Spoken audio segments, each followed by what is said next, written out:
Let's say you are going to have a face-to-face meeting with a prospect, or this is the first time you're having that client meeting. What are some of the things that you could say to make sure that that meeting is successful or goes the way that you want? Today I'm going to teach you 5 most powerful sales questions ever that you could use in a client meeting. Now you have to understand this when you are meeting face to face with a client. Now we're not just talking about closing on the phone. When you are sitting down face to face, belly to belly, toe to toe with a client or multiple clients or prospects, knowing that your body language also comes into play. So the way you present yourself, the way that you dress, all that makes a difference. But today we're going to just focus on the question. Most salespeople, they make this mistake that they let their guards down, meaning that they think, oh, I'm meeting face to face with a client. It's already a done deal. No, it's not. Just because you're meeting face to face with a client or prospect, it doesn't mean that you've already closed the deal. In fact, if anything, you need to be even more cautious when you're meeting face to face. The second thing you need to pay attention to is, what is the outcome that you want, right? Most salespeople, they go into a meeting without a clear outcome, and they think that if they do a good job delivering a lot of data, giving them a lot of information, that naturally they will want to buy. That's not the case at all. You need to set the tone and set the agenda in the beginning.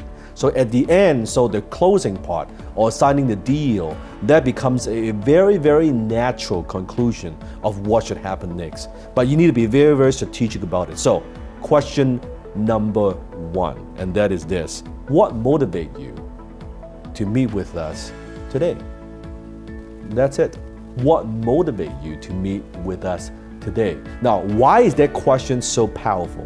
Because that question gives you some information, some intel. It tells you what are their motives, right? Why? It's just like, why are we having this meeting today? Instead of asking that way, it's, so what motivates you to have this particular meeting, or what motivates you to have this meeting today? Then the prospect would do 80-90% of the talking. And what you should do is now taking notes, paying attention. What are they saying? And let them talk. Don't interrupt them. Let them talk. Let them talk for 5-10 minutes. Let them talk. And then you pay attention. The second question that you could ask is this: exactly what are we trying to accomplish today here? That's a very powerful question. See how that is very, very outcome driven? It's very goal oriented. Exactly, I like to use the word exactly. What are we trying to accomplish here today? And boom, again, a simple question, open-ended question. Let your prospect talk. Let them talk 80-90% of the time. And the third question that I like to use all the time, especially if I am doing any kind of consulting or brainstorming kind of work, I would have a big whiteboard kind of maybe behind me right here. And then I would ask this question: where are you today and where do you want to be? Now that question is so powerful because it tells me exactly what's the status of the company, right? Where are they are? What are their frustrations? What are the pain points? And then where do they want to be? Where do they want to be a year from now, 2 years from now? Write their goal. What I want to do is I want to present my product, my service, my solution, my system as the bridge between where they are to where they want to go. You see that's the gap. But my product and my service should be right there, the bridge, the perfect solution to help them to get from here to there. Instead of just you talking about how good your product is, how good your service is, and how long have you been in business, your track record and all that, much better to ask them, where are you now and where do you want to be? And again, you let them talk. The fourth question you could ask is, what seems to be the problem? And how long have you had this problem? Now that question tells you everything you need to know. What seems to be the problem? Remember, as closer, what we do is we are problem solvers. If it's a good fit, we go for it. If it's not a good fit, it's okay to say no. So it's very, very important to know what are their frustrations, right? What keeps them awake at night? What are those pain points? We need to know.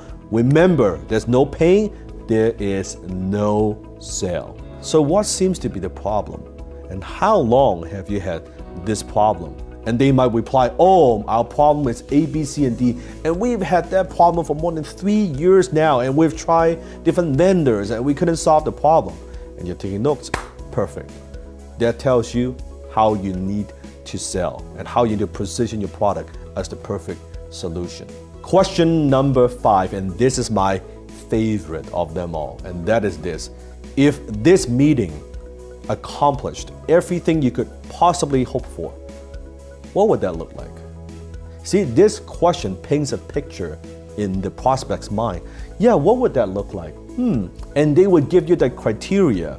How do you make sure that this is a successful meeting? And they will tell you, well, I would love to walk away with a step-by-step plan. Okay, what else? Well, I would love to have maybe 2 or 3 concrete strategies that would help me solve this kind of problem.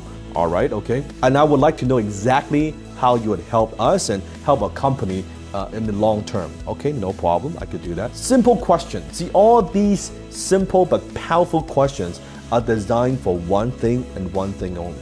And that's to have a deep understanding of what your prospect is looking for during that meeting. So next time, when you're in a face-to-face meeting, your first prospect meeting, test them out. These 5 powerful questions, and comment below and let me know how that works for you. If this is the first time you're watching my video, welcome to my channel. Make sure you hit the subscribe button and turn on the notification, and also comment below and let me know what other challenges you have when it comes to closing and sales. And if the questions are good, I'll be more than happy to take some of those questions and answer that in a future video. So stay tuned.